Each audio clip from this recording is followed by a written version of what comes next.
Hello students, today let me introduce you to Java.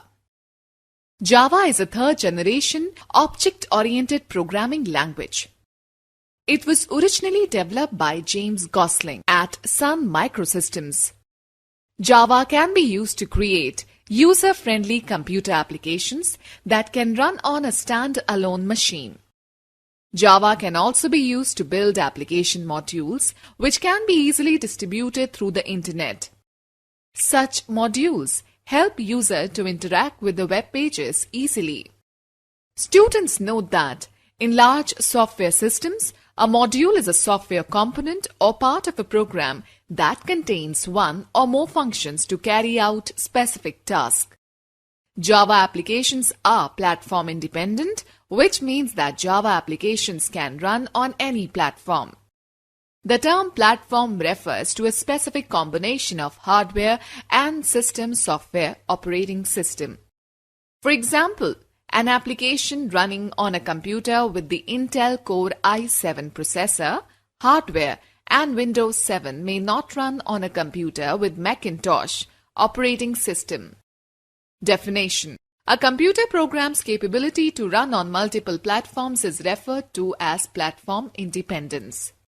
First, let's start with evolution of Java. Java was started as a project called Oak by James Gosling in June 1991 at Sun Microsystems. The project was named after the oak tree that stood outside his office. Oak was renamed as Java after a trademark dispute with Oak Technology. Java was formally released in 1995. Java was initially designed for consumer electronic devices such as TVs, washing machines, toasters, and other similar electronic devices. Since these devices use different platforms, there was a need for a platform-independent language like Java. Over the years, new and enhanced versions of Java have been released. Let us have a glimpse of the brief history of Java. 1990. A team of Sun Microsystems programmers headed by James Gosling was formed to develop special software that could be used for consumer electronic devices. 1991. A new language, Oak, was introduced by the team. 1993.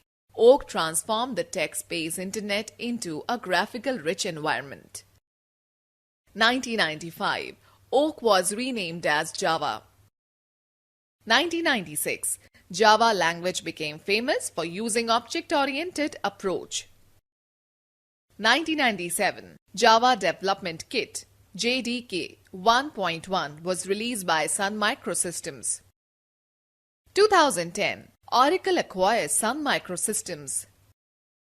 2015. Java celebrates 20 years of innovation.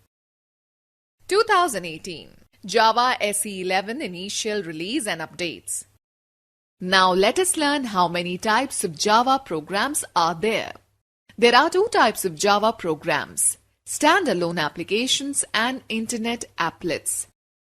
Standalone Java applications. A standalone Java application refers to a Java program that can run independently on a computer. Microsoft Word is an excellent example of this type of application. Java standalone applications can either be console-based or with a graphical user interface GUI. Console-based Java application. A console-based Java application uses a text-only interface. Windows CMD.exe is an excellent example of this type of interface where you can type commands on the console window. Students note that the CMD.exe is not necessarily a program written in Java, but it is a representative example of a console-based application. GUI-based Java application. As the name suggests, a GUI-based Java application uses a graphical interface like command buttons, text fields, a mouse, etc. Windows Calculator application is an example of this type of application. Students note that Calc.exe is not necessarily a program written in Java, but it is a representative example of a GUI-based application. Java applets or Java Internet applets. Java applets are Java applications that run with a web browser. These are mainly used for Internet programming. An applet is capable of performing many tasks on a web page, such as displaying graphics, playing sounds, accepting user input, etc. Applets are also used to create animation and interactive games. Applets can be included in a web page, just as an image can be incorporated in an HTML file. Applets have a built-in graphical window which can be used by a user to interact with the web page. Unlike the standalone applications, applets cannot run directly on a user's machine but need a web browser. They can be transported over the internet from one computer, termed as a server, to a user's computer, termed as a client, via a Java-enabled browser or an applet viewer. Applets make it possible for a web page to perform complex tasks on the client machine rather than on the server. You have learned about programming languages in the previous chapter.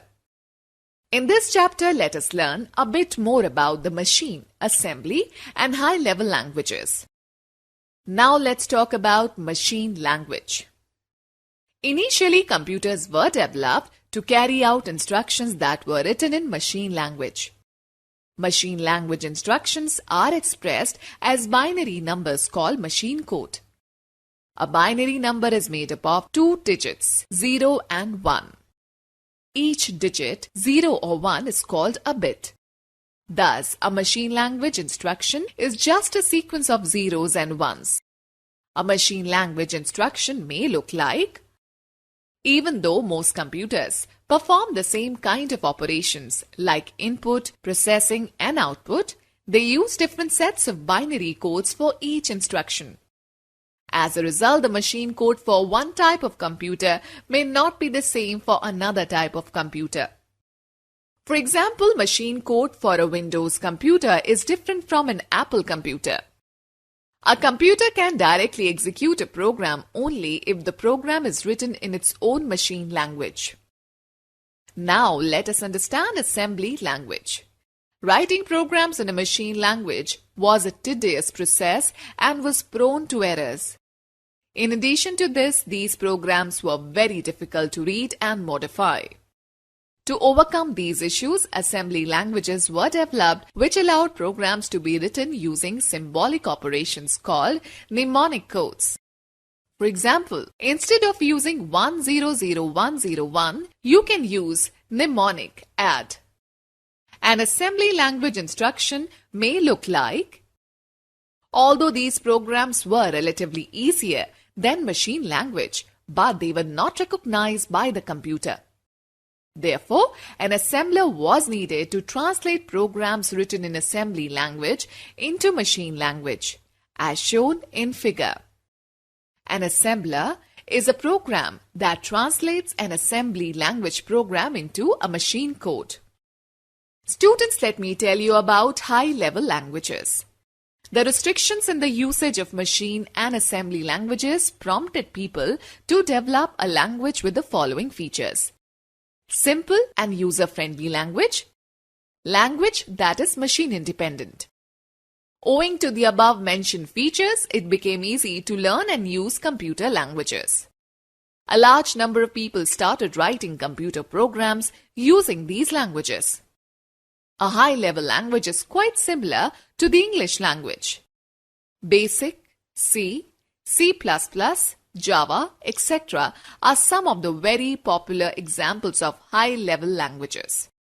A high-level language statement may look like: a set of instructions written in a high-level programming language is called the source code. A program written in a high-level language is not recognized by the computer. A translator program is therefore needed to translate it into the machine language equivalent. There are two types of translator programs: interpreter and compiler. Interpreter. An interpreter is a program that translates the source code instructions into a machine code line by line. During the program execution, the interpreter runs in a loop reading the next statement from the source code and translates it into the necessary machine code. The execution of an interpreted program is slow. Compiler. A compiler is a program that translates code written in a high-level language into machine code all at once before the program runs. During execution, the object code is loaded into the computer's memory. The computer then directly executes the object code. The execution of a compiled program is fast. A machine language version of the source code is called the object code. Let us know about the traditional compilation process. The machine language version object code generated by the compilation process is specific to the platform one is compiling on, as shown in figure. For example, if you were to compile your code on a Windows platform, the resulting program would run only on Windows platform. To use the same program on any other platform, for example, Macintosh, you need to compile the original source code with a compiler suitable for Macintosh. Every high-level language has its own compiler that converts the source code into machine language. For example, a C compiler can be used to convert C source code only and cannot be used for a COBOL source code.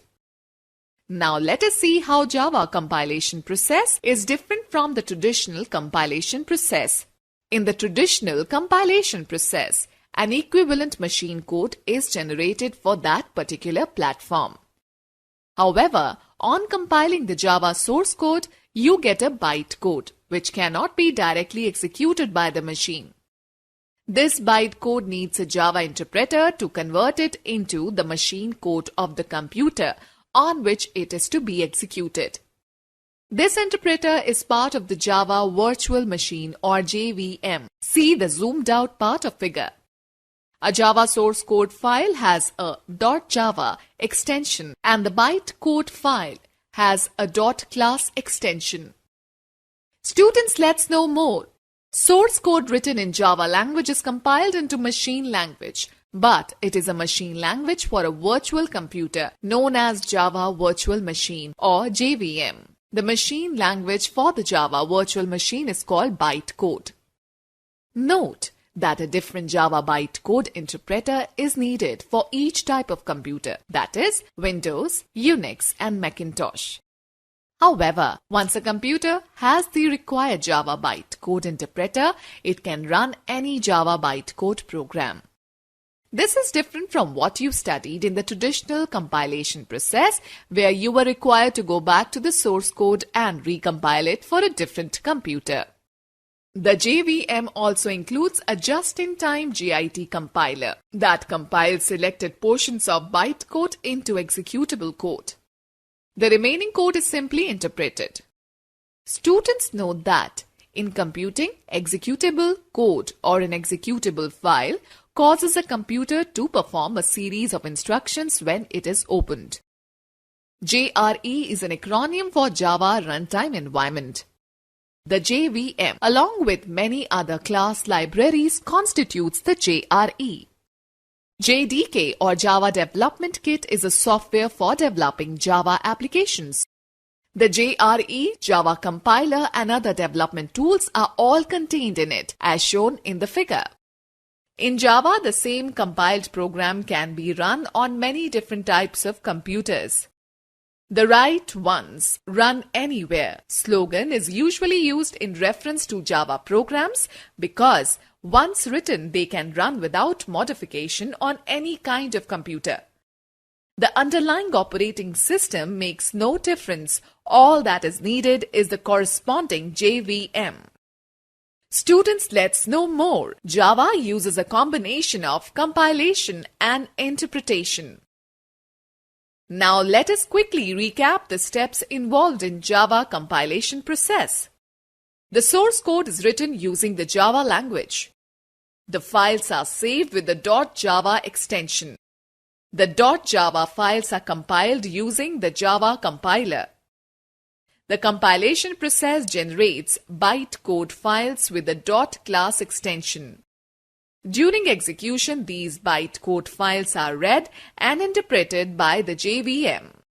If selected portions of bytecode improve the performance, they are compiled into executables at runtime by the JVM using just-in-time compiler. Features of Java. Let us describe some of the features of Java that makes it one of the most popular programming languages in the world. Simple. Java is a simple and easy to learn programming language. The removal of many unreliable features of C and C++, its predecessors, has simplified its understanding and implementation. Robust. Java is a robust and reliable programming language. Its powerful compiler checks for early errors during compilation and the interpreter checks for any runtime errors, thus eliminating situations that are error-prone. Secure. Java is secure because it allows applets to confine to the Java runtime environment only. Applets cannot access any other part of the computer when downloaded on the web browser. This helps to eliminate any damage due to malicious software. For example, accessing passwords or finding your bank details by searching the contents of your computer. Object-oriented.